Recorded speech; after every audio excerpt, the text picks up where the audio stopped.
myélinisé, millimètre par milliseconde, retenez ça, soit, au contraire, on a une conduction de proche en proche et progressive, continue, avec une conduction nerveuse plus lente pour les fibres nerveuses non myélinisées qui est à ce moment-là en millimètres par milliseconde.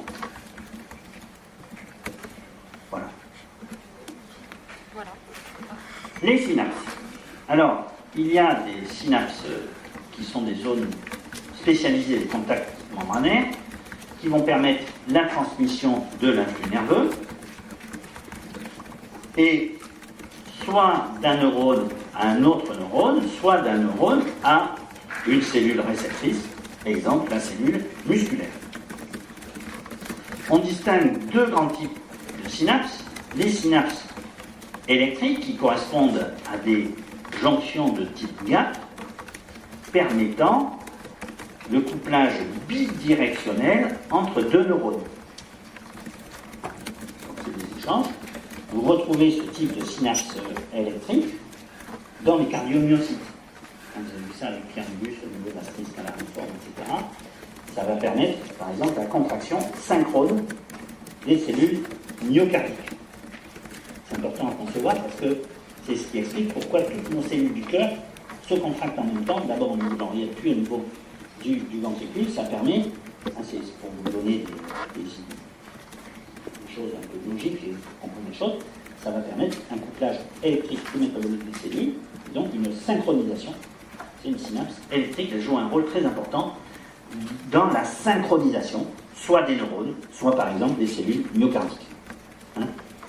C'est important de comprendre que, effectivement, pour que le cœur joue le rôle de pont, le phénomène doit être rapide et coupler l'ensemble des cellules. Voilà. Alors, ces synapses électriques sont très importantes dans les espèces inférieures.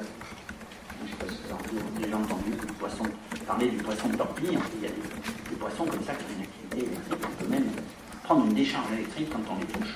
Hein. Parce qu'en fait, ces invertébrés ont une activité électrique très importante. Par contre, chez l'homme, dans les espèces supérieures, elles sont beaucoup moins représentées, ces synapses électriques. Elles sont beaucoup plus rares. Sauf l'exemple du cardiomyocyte qui en fait des jonctions de type 4. Les synapses chimiques et leur diversité, effectivement, caractérisent les espèces les plus évoluées. Et en fait, plus l'espèce est dite évoluée, si tant est que nous soyons les plus évolués,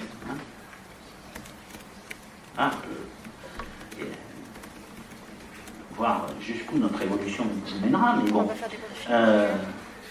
on peut les définir effectivement par leur complexité de ces synapses chimiques.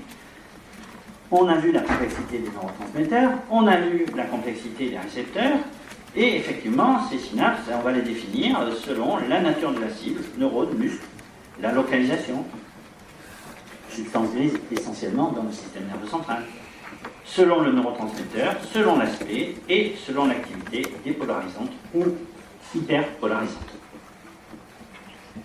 Alors, selon la localisation des synapses, eh ben, on a les synapses, je l'ai déjà dit, axosomatiques ou axodendritiques, qui sont les plus nombreuses.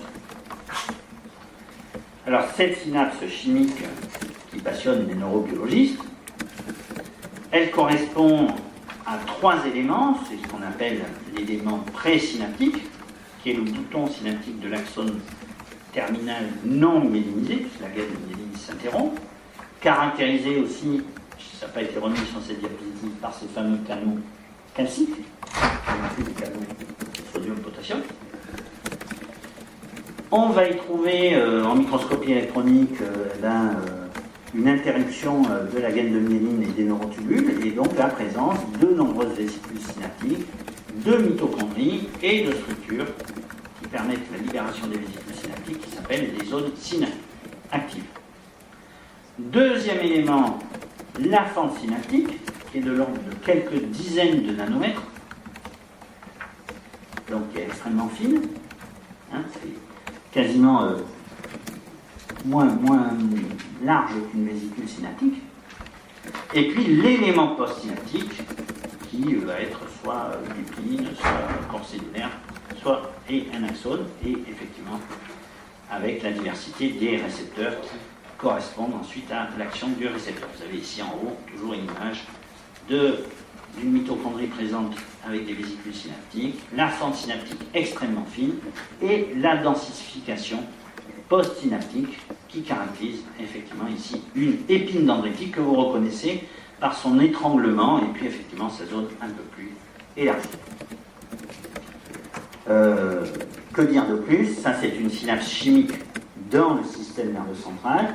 Bien sûr, vous avez vu avec Pierre Dubuste la fente synaptique de la synapse cholinergique neuromusculaire avec la présence dans ce cas d'une nappe basale, absente ici, et la présence dans ce cas de replis synaptiques si on mettait un QCL transversal. Donc vous voyez, je vous fais un petit rappel, et retenez, n'oubliez pas d'apprendre les deux cours un petit peu en parallèle entre les synapses du système nerveux central et les synapses du système nerveux de la vie de relation, qui est la synapse neuromusculaire, qui est très importante également.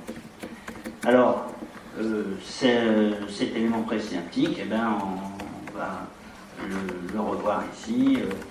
Dans le cytoplasme, les vésicules contiennent des neurotransmetteurs. Une même vésicule synaptique peut contenir plusieurs types de neurotransmetteurs lorsqu'elles ne sont pas des petites vésicules claires acétylcholine ou des vésicules à cœur dense contenant des monoamines. Donc ici on a des vésicules un peu hétérogènes, voilà, qui hétérogènes en taille et en forme, elles peuvent contenir plusieurs types de neuromédiateurs. Les mitochondries fournissent l'énergie. Il y a des densifications en microscopie électronique qui vont former ce qu'on appelle la grille synaptique et qui correspondent à des zones au niveau desquelles, effectivement, les vésicules synaptiques vont être libérées. La classification en microscopie électronique, je le répète, correspond en fait à trois types de vésicules. Premièrement, les vésicules à centre clair, petites acétylcholine. Il peut y avoir du glutamate ou d'autres acides aminés excitateurs dans ces petites vésicules claires. Deuxième type de vésicules, les vésicules à cœur dense qui contiennent des amines diogènes.